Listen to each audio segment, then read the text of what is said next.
Breaking news, breaking weather, 24/7 on ABC4.com. ABC.com. You're watching ABC4 News at 10, close to home. It is down to the wire on Utah's Capitol Hill tonight. The legislative session due to end at the stroke of midnight with a last-second flurry of wheeling and dealing. In the meantime, another big snowmaker on our doorstep, and it's promising to make for a most interesting morning commute. Good evening, everybody. We'll get to tonight's wheeling and dealing at the Capitol in just a minute, including a live conversation with Governor Jon Huntsman. But first tonight, we've got some pretty nasty weather. It's headed right this way. And we have some nasty driving conditions, too, already in northern Utah. The Highway Patrol has told us they've shut down Interstate 84 from the Idaho line on down to where it meets with the Interstate 15 split. Now, troopers tell us at mile markers 9, this is 9 miles inside the Idaho border, mile markers 9 and 25, there are big semi crashes, and at mile marker 24, troopers say a semi hit a fifth wheel trailer. Also, mile post 31, a rollover crash. Now, we don't have any other details on these crashes at this time, but we have been told it is white out conditions along I-84 and along the Utah-Idaho border. ABC4 meteorologist Marti Skold, you called this storm last night. Looks like it's right here on time, Marty. Yeah, causing a lot of traffic problems right now and will be for the morning. Take a look at what's happening behind me. This is I-15 near Farmington. This is the Park Lane exit. As you see, the wind and the snow causing whiteout conditions. Also up on I-84, there's a lot of icy conditions there. So let's take a look at Doppler radar and see exactly where this snow is. I-84, I-15, just north of Logan. Heavy amounts of snow there. Now let's get a little closer to home between Ogden and Salt Lake, and then I-80 out towards Tooele and Grantsville. Heavy amounts of snow are coming down. As you see, Farmington, where we just showed you that traffic camera, Salt Lake, West Valley, Sandy, all picking up snow. This is just an indication of what is yet to come. We have snow advisories in effect through tomorrow, up to a foot of snow in some places. We will break it down hour by hour with your close-to-home forecast coming up in just a little bit. But you're going to pack a lot of patience overnight and tomorrow. All right, we'll talk to you in just a few. Thanks, Marty. Thank you, Marty. Less than 2 hours now and counting. That's all that's left of the 2007 Utah legislative session. It's been an historic year, both for education and tax cuts. ABC4 political reporter Chris Vanocur is live at the Capitol now, and he has a very special guest. Chris. We are, of course, joined by Governor Jon Huntsman. Governor, thank you for being with us. It's an honor to be with you. Thank you. First up, education, record budget year. Specifically, what does this mean for teachers and students? Well, let me put it in perspective. This is an unprecedented year for this state in the history of our state. It's a 23% increase in public ed funding, and so for the average teacher, it's probably $3,000 to $4,000 in terms of compensation. For the average student, it's probably $700 per student in funding, in annual funding support. So when you look at it on a net-net basis, just under $500 million in total support for public ed. I can't think of another year in the history of the state. No one's been able to find anything close, and I'm not sure there's another state in America that has done what we have done this year. It's extraordinary. Next up, taxes, cuts, and reforms. Again, what does this mean for the individual Utah family? Well, the income tax goes from 7% to 5%. The food tax obviously is changing. There'll be a net number of about 1.75 as the state tax on food, so it's come down considerably to that number. For the average family, it's about a $320 tax savings, but to think that you go from 7% income tax to 5%, and the way that expands and grows the economy and attracts the kind of capital that will fuel our growth in the future, for purposes of funding education and transportation, it is remarkable. Final quick question. Last year, a lot of fighting during the session on Capitol Hill. This year, very harmonious. Speaking of music, you've got a YouTube book right behind us. Musical analogies compare last year to this year. Oh, in the immortal words of Mick Jagger, I can't get no satisfaction from last year. This year, satisfaction totally. We're very, very pleased. There you have it from Utah's governor and music lover. Governor, thank you. A record year for the budget, especially for education. Reporting close to the home stretch, Chris Vanocur, ABC4 News. Ruth? Well, it's Terry, but I like that quoting Mick Jagger for the legislative session. Oh, he takes his music seriously. You know that. We all do. Thank you, Chris. If you'd like to see a list of the bills passed by the legislature and what the governor did with them, just go to our website, abc4.com. Well, new tonight, we hear the 911 calls made during that apartment fire in South Salt Lake. Anybody back inside, okay? No, no one's inside. Oh, my God, this whole place is going up. Has she jumped yet? She's going to jump. Okay, she's still inside? They're almost there.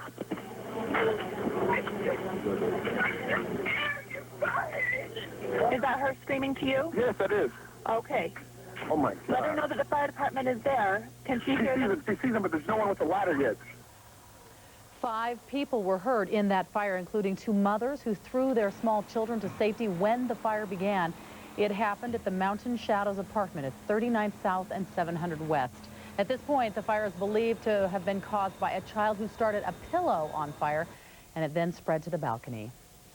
Well, if you or someone you know got stuck in traffic on I-15 in Utah County tonight, here's why.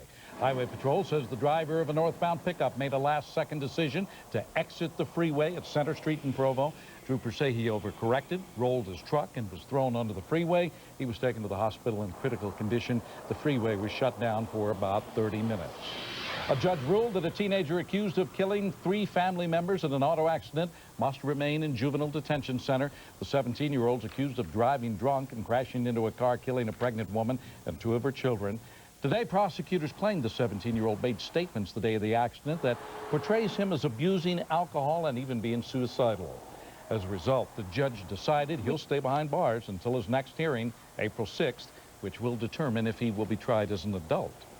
Well, 5 men who were kicked off a train in Helper, Utah, ended up in jail. The Amtrak train was headed from Sacramento to Chicago when police say the men were caught smoking marijuana on the train and groping some women. When Helper police questioned the men, they found $700,000 of U.S. bonds they say were stolen from an elderly man in Sparks, Nevada. Tonight, 2 of the 5 men have been released on bond. 3 of the others are in federal custody, wanted by police in 3 separate states. Well, Salt Lake Mayor Rocky Anderson is getting more national attention tonight for his outspoken criticism of President Bush. This time he's calling for the president's impeachment. Mayor Anderson will testify before a body of the Washington state legislature tomorrow. The lawmakers are drafting a resolution to present to Congress, and Anderson outlined his reasons he wants the president impeached. His outrageous violations of human rights, including the kidnapping and torture of other human beings, his warrantless wiretapping of American citizens. It is astounding. Now, the mayor's trip is being paid for by a group called Washington for Impeachment. With another winter storm heading our way, it might seem a little bit strange to talk about gardens, but word is already spreading among some 1,800 Orem residents that this summer they might have to forego their vegetable gardens. It's all because of a small but very destructive Japanese beetle. ABC4's Brent Hunsaker joins us from what is the center of the infestation in western Orem. Brent. I'm told in this park right now there could be thousands of these Japanese beetles. Now, they're not on the surface. They're down below my feet, below this sod, about 8 to 10 inches in larval form. This summer, beginning this summer, the state of Utah is going to launch an all-out offensive against this beetle with pesticides. And because of the spraying, they're warning neighbors now that they won't be able to eat the fruit of their trees or the vegetables from their gardens for probably the next 3 years. When it awakens in the spring and pops up out of the turf, this is what the Japanese beetle looks like. Pretty for a bug, but especially dangerous to just about anything that grows. The leaves and the trees and the shrubs and the flowers and the vegetables and a lot of other things. They go after everything. They really go after everything. I was pruning these away, but it was about in this area here. Meredith Seaver was the first to discover the bug in Orem last summer. Just one, just sitting there. She'll miss her vegetable garden, her pride and joy, but she sees no other option. If we don't make that sacrifice, there will be lots of things that we just could never grow again. And I'd rather give up a little bit for a few years and then be able to go back to the way I'm used to gardening. It's going to take a lot to kill this little bug. Probably several applications of the pesticide over a 3-year period. And that's why it's so important that the state have the cooperation of all of the people who live within the spray zone. Close to home, in Orem, Brent Hunsaker, ABC4 News. Ruth? All right, Brent, thanks so much for that report. Officials say if the infestation was to go untreated and spread, this problem could cost up to $150,000 to fix. A very rare first edition copy of the Book of Mormon can be yours for the right price. The copy is reportedly signed by early church apostle Orson Pratt, and it's still encased in its original binding. There's an inscription from the owner. He says it was a gift from Joseph Smith's brother Hiram. It's estimated to sell for about $70,000 to $90,000, and if you want to bid on this book, you can go to abc4.com. The auction itself takes place March 22nd. Covering America tonight, just one day after a large sell-off, the stock market bounced back pretty nicely today. The Dow Jones closed up 52 points this afternoon, amounting to about a 25% rebound from yesterday's 416-point loss. Experts say today's rebound was due in part to testimony by Federal Reserve Chairman Brent Hunsaker, who told a congressional committee that the markets are doing well. Well, the battle over the body of Anna Nicole Smith may finally be over. Just about 2 hours ago, a lawyer for Anna Nicole Smith's mother says she will no longer fight for custody of the former model's body. This comes right after a Florida judge upheld a ruling allowing the guardian of Anna Nicole's baby to decide where Anna Nicole is buried. And that means she will be laid to rest in the Bahamas right next to her late son. Federal agents believe they've broken up a major drug smuggling operation from Mexico. Agents raided a home in El Centro, California today, and several others like it in Arizona and New Mexico. And during the raids, agents recovered more than 4,000 kilos of cocaine, 25,000 pounds of marijuana, and 1,000 pounds of meth. The street value of these drugs, $45 million. In an ABC4 health alert tonight, prescription drugs are becoming more widely abused than illegal ones. The Narcotics Control Board says the abuse of painkillers exceeds the abuse of nearly all illegal drugs except for marijuana in the United States. Prescription drugs are already the most abused in parts of Europe and Africa. Officials say the problem is so bad that it's created a very dangerous market of counterfeit drugs, which can lead to serious side effects, even death. And there's good news and bad news about illnesses making their way through our community. The good news is influenza appears to be gone, at least for now. Here's Barb Smith with the bad news on what's going around. Well, I do hate to be the bearer of bad news, but there is still quite a lot to talk about. Dr. Taylor in Logan says he's seeing a lot of strep and stomach flu. Dr. Blackburn in Bountiful is reporting croup, pneumonia, and bronchitis. And Dr. Biggs in West Jordan says it's been a very busy week, and he's treating bronchitis too, as well as stomach flu and sinus infections. In Orem, Dr. Johnson says they are still seeing some RSV, stomach flu, and pneumonia. And in St. George, they are reporting shock due to the fact that there was snow this morning, as well as bronchitis and stomach flu. And that's a look at what's going around, Terry. Shock. Thanks, Barb, for another look at what's going around. And if you want information on all of today's health news, just visit our website, abc4.com. Okay, Terry, here's a scary thought, and it's more than a thought for me, it's reality. Your teenager is just about to get a driver's license. And that's frightening for everyone, you know, but now some parents can have a little peace of mind when their teenagers get behind the wheel. American Family Insurance will offer a drive cam to some of its customers with teen drivers. It'll be free for a year. The company found the camera actually reduced risky driving by 70%. It attaches to a rear view mirror and it records any sudden maneuvers. And the video clips are then emailed to the teenager's parents. It really gives them ground to stand on to firmly speak with a risky teenager and say, we got to make some improvements. Auto accidents are the #1 killer of 15 to 20-year-olds, with almost 7,500 teenage drivers involved in deadly accidents in 2005. I like it. How do you think my son's going to feel about that? They won't like it. That's all right. Well, it connects us to the entire world, but what happens when your computer isn't working right? You know, a lot of people only know the very basics, how to log on, check your email, and fill out a spreadsheet. That's the way it is with me. I can't even fill out the spreadsheet, though. When something goes wrong with our computers, most of us are clueless, like me. As ABC4's Randall Carlisle tells us, though, some computer repair companies may take advantage of that. Ruth, Terry, several investigations across the country have found that when your computer goes on the fritz, repair techs may be taking advantage of unsuspecting customers. But is that happening right here in Utah? We put several computer repair companies to the test to find out when your computer crashes, will your wallet get burned?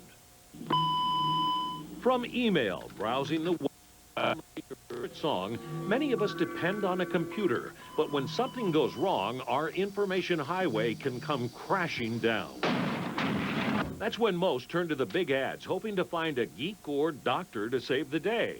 They all sound qualified, and let's face it, Most of us don't know our RAM from our hard drive, so how do we know what's a fair price for the fix? ABC4 decided to put home computer techs to the test. First, with the help of a computer expert at PC Laptops, we created a simple problem. I'm just going to take this hard drive cable. This is the hard drive right here. Just unplug the power cable. That's it.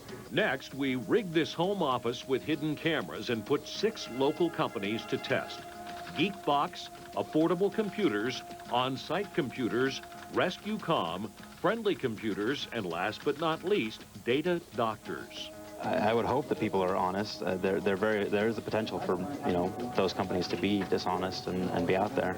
It should be an easy fix. Remember, we just unplugged the hard drive, but let's see what happens. It's probably going to be the motherboard. It could be a bad memory stick, bad motherboard, corrupted Windows system files. At first, it appears only one tech is on the right path. What do you think it is? You don't tell. It's not going to the hard drive, at least it doesn't seem to want to. Still, others had lots of advice. When there's a memory problem, it beeps a lot. When there's a video problem, it beeps a lot. It doesn't come on either way. Like if it ever says anything about booting or can't find the boot device, or that means that your hard drive is failing. 2 days, 6 companies later, all our computer techs were honest and found and fixed the problem. 4 techs took 5 minutes or less to find our unplugged hard drive, and some were quicker than others. RescueCom took 13, while Friendly Computers spent nearly 24 minutes and didn't even realize how he'd fixed the problem. There we go. Finally got it. So it's fixed? Yes and no. It's still acting kind of funny, but we can get into Windows. Thank you. The final bill from Friendly Computers, $83.15. Definitely not the cheapest of the bunch. On-site and affordable were just that, affordable, ringing up just around 50 bucks. As for Data Doctors, they didn't charge a hefty doctor's bill. In fact, they didn't charge at all. And then I'll make you a deal. If you call us next time, then I won't charge you anything. From there, the prices soar. RescueCom sure didn't try saving our pocketbook, charging nearly $105. And last but not least, those geeks aren't cheap. We kind of averaged it out and looked at what people were charging. And apparently charged more. Geekbox's final bill, the most expensive, just over 106 bucks. Bottom line, it pays to shop around. Definitely do price wars. Don't always believe what you're told. Actually, we are the cheapest. And don't be afraid to ask questions. What do you think it is? That way, if your computer crashes, your wallet won't get burned. We also tried to get the Geek Squad to help us out, but they told us we'd be offline for 2 weeks. That was their next open appointment. And when our sister station in Phoenix did the same test, they found the Geek Squad was the most expensive, charging $249 for just 5 minutes and 20 seconds worth of work. Terry? That is interesting information. Thank you, Randall. There's another thing that's worth asking a computer company. It is, how experienced are your techs? Now, our expert at PC Laptop says there are certification programs out there, but they say they don't mean much. Instead, you want to ask the company if their employees are put through any type of internal training. All right, we're totally switching gears, but this is such an interesting story. Dairy products that are high in fat, like ice cream or milk, could actually increase fertility in women. Researchers have studied more than 18,000 women, a big study, and found that those women who ate 2 or more servings a day of the low-fat dairy foods, such as skim milk or yogurt, actually ovulated yes. They increased their risk of infertility by more than 85% compared to those who ate less than 1 serving a week. Now, on the other side of the coin, those women who ate at least 1 fatty dairy food every day were 27% less likely to have any problems ovulating. How about that? Well, there's a good excuse to eat some ice cream every night, huh? Eat that ice cream. All right, at the top of the newscast, we told you I-84 from the Idaho border down to where it splits with I-15 has been closed down. Now look at right outside here in the Salt Lake Valley. In fact, this is just outside our studios. I-215 west, about 20th south here. You can see the roads. You can see it in the lights. The snow's hit this far south already. And we can even take a look at another camera here, Centerville. Oof. Heavier there. And look at the road conditions. This does not bode well for our own personal drive home. But it is coming in. Marty, you said it's moving on down from the Idaho border. There it is, visible proof. And it's on its way, and more is to come. That's the problem. But relief is in sight. Believe it or not, we are going to be going from winter to spring in a heartbeat. Not soon enough for your morning commute. We'll show you where it's snowing, how long it'll be snowing, and when it will leave. All coming up next. Stay with us. On the next Good Morning Utah, yet another storm system on the way. I'll tell you what to expect with this one in your daily forecast. And how's that storm going to affect your Thursday morning drive to work? I'll track it for you. Join us weekday mornings from 5 to 7 on Good Morning Utah. Snow is coming down from the Idaho border all the way just to the south of Provo. Elko's still picking some up. More is to come, and we want to take a closer look and now move this into winter mode. Most locations across the Wasatch right now up and down the I-15, I-80, even the 215. The Beltline's picking up some snow. We know on I-84 they have closed the eastbound lane because of numerous traffic accidents. A lot of semis rolled over. Jackknife there is very icy. Heavy snow coming down in a very short period of time. So want to make sure that you know close to home exactly what's happening in your neighborhood. So let's get a little bit closer. As you see, the Beltline there, very heavy amounts of snow. West Valley, Salt Lake, all the way up to Farmington. We know that North Salt Lake, Centerville, many areas picking up heavy amounts of snow, as well as Sandy and Draper. So that's just a sign of what is to come for the rest of the night. And because of that, the National Weather Service has put a snow advisory into place until 4 o'clock tomorrow afternoon. This snow is going to come in bursts, and so much so that on the benches up to 7 inches, the Wasatch Mountains 8 to 14, up to about a foot in the western Uinta Mountains, and that is beyond those snowstorms that we already had earlier in the week. Temperatures right now, 17 in Rock Springs, 24 in Logan, 28 in Salt Lake, 24 in Price. Right now, most of the snow seems to be from the central part of our state on north, but it will be covering the entire state over the next few hours. 18 in Salt Lake is our wind chill. 18 in Logan, feels like 15 in Price, feels like 2 in Rock Springs. Want to take you through the timecast now starting at 10 o'clock. As you see, snow covering the entire area just like we saw on Doppler radar. As we go through the overnight hours, it kind of decreases in intensity a little bit. Salt Lake, South Jordan, but as you see along the benches, continues until about 8 o'clock in the morning. When you head out the door, especially along the benches, going up the canyons, it is going to be very tough. Also, the Ochre is picking up a lot of snow. Now, as we head towards noontime, we continue to see the snow lingering down in Utah County, also up and down the benches. Many areas, Huntsville, Snow Basin, picking up that snow.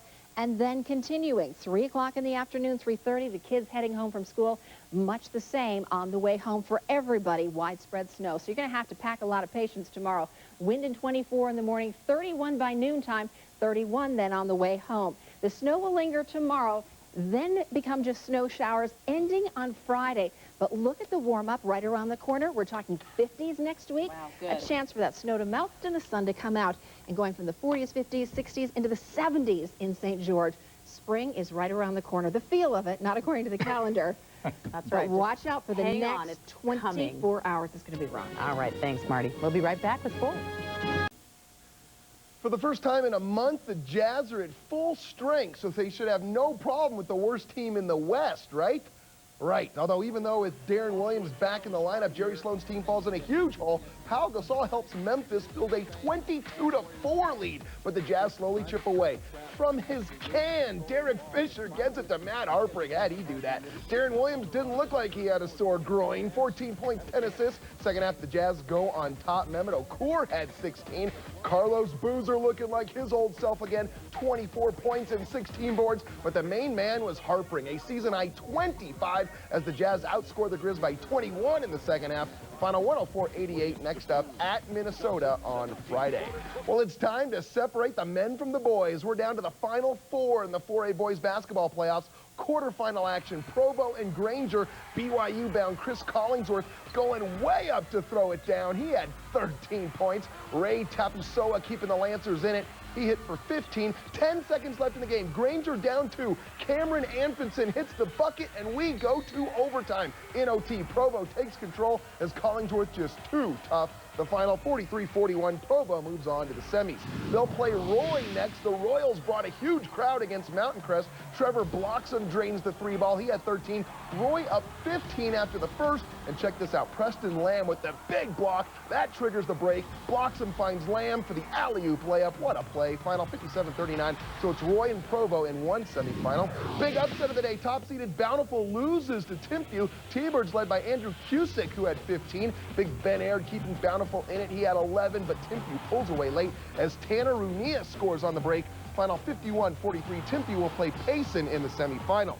And a record crowd of over 4,000 on hand to watch the BYU women clinch the Mountain West title against Utah. Utes hitting from the outside, while BYU dominating down low. Danny Wright had a double-double. Morgan Warburton leads the second half Utah comeback. She had 12, but Shawnee Slade seals the deal with 16 seconds left. The final 59-55. Wow. BYU clinches their second straight Mountain West title. Wow, tons of action. Yep. We'll be right back.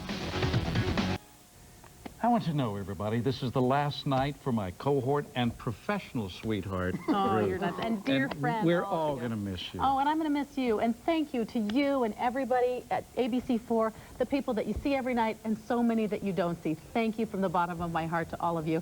And especially to you viewers, once again, your kindnesses are immeasurable. And I have been the recipient of them for a lot of years. So my best to you and my thanks. You're the best. You are too. So are you. Thanks. Take care, everybody. Breaking news, breaking weather, 24/7 on ABC4.com.